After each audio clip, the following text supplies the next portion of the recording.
Okay, so now we're going to reinforce with some strengthening. So if this is difficult, painful, or you don't want to try it because you're not sure, you can do it without weight, or if that's painful, use the stick, which is one of the other videos. So for this one, we're going to progress into some strengthening. So I want you to see kind of like, if I'm going to shift lift, again, kind of think you can use this arm like a bow and arrow. So I'm going to pull back here, okay? And I'm going to leverage through my fifth wheel, also using my leg and kicking back through my hip for extra support and stability through my core and my glute there, okay? So I'll make sure I can really work through my whole body here to support that shoulder, not overload the shoulder. Our shoulders are not inherently that strong. We don't walk on our arms. So you want to use your whole body, your strong leg, and your core for this. Okay, so I can go side to side like so, or I can reach across. Okay, so I'm loading that same left leg, but I'm now rotating my fifth wheel in the opposite direction.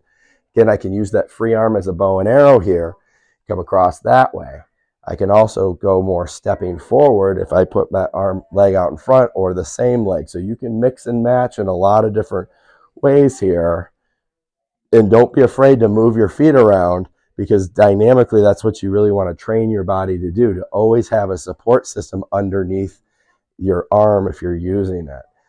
So other things to think about here too would be like if you had to like load, I'll just do it from the chair here, but if you had to like pick something up, stay there. Okay, so I'm gonna put my foot out and I'm gonna load here into my glute here. And then leverage wise, I don't want to lift like this. That's too much leverage for my leg and my back here and my shoulder potentially. I'm going to pull back like a row. And you also want to pull your chest forward. Don't lean back like that. You want to really pull into it as you lift up and back to really stay solid through your body. The other thing you don't want to do is pull to your hips, because then you're going to collapse through your back and legs and knees and everything there. So again, you can kind of go more out. If you're supported underneath, you can go more up.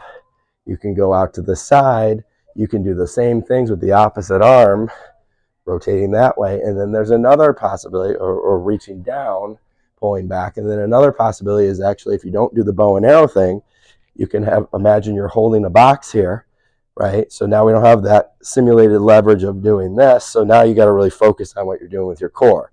So I can kind of come across, or I can go up and across. This is the three-way box lift, another video. But you can kind of simulate that in that same way in the different directions there, and even something like this or like this.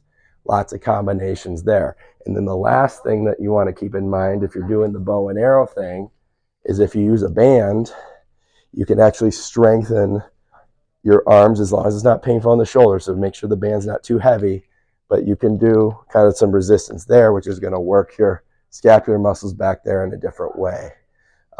So another option to work on strengthening there. Good.